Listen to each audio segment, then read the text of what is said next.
I think one of the most helpful exercises for reducing low back pain is the single leg deadlift. But before I can even ask you to do a single leg deadlift, I have to make sure you know how to hip hinge properly or do a normal deadlift in the first place. So right here, you can just take any stick. I took the end of my broomstick. And what we're going to do is practice the hip hinge. Have your feet about shoulder width apart, and from here, instead of really bending down and squatting down to your knees, what I want you to do is just keep the bar close in contact with your body the entire time, and just really push your hips back.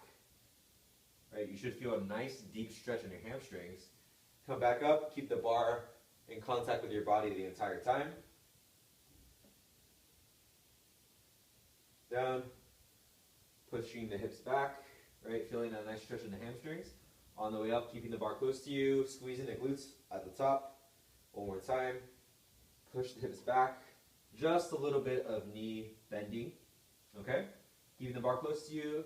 Squeeze those glutes at the top. Master that first. That is the hip hinge. That is the basis for the deadlift. And it's going to help you out with the single leg deadlift, which I'm about to show you right now. So for this one, stand on one leg. And it's essentially the same movement that I just showed you, but it's harder because we're doing it on a single leg. So right here, keeping your core nice and tight, maintaining a little bit of an arch in your low back. And when I say arch, I mean the natural arch. I don't want you rounded forward like this. Stand on one foot, using your alternating arm. So I'm standing on my left leg, right arm. I'm going to reach from the right arm down here, back up, pushing those hips back, right?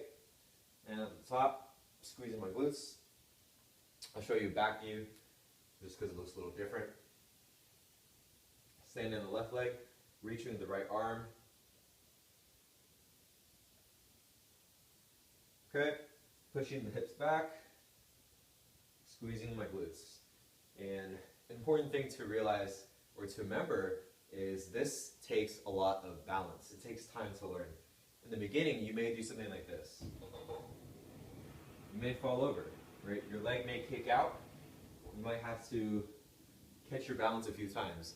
That's okay, but you really start getting the benefits of this exercise when you can do it steadily.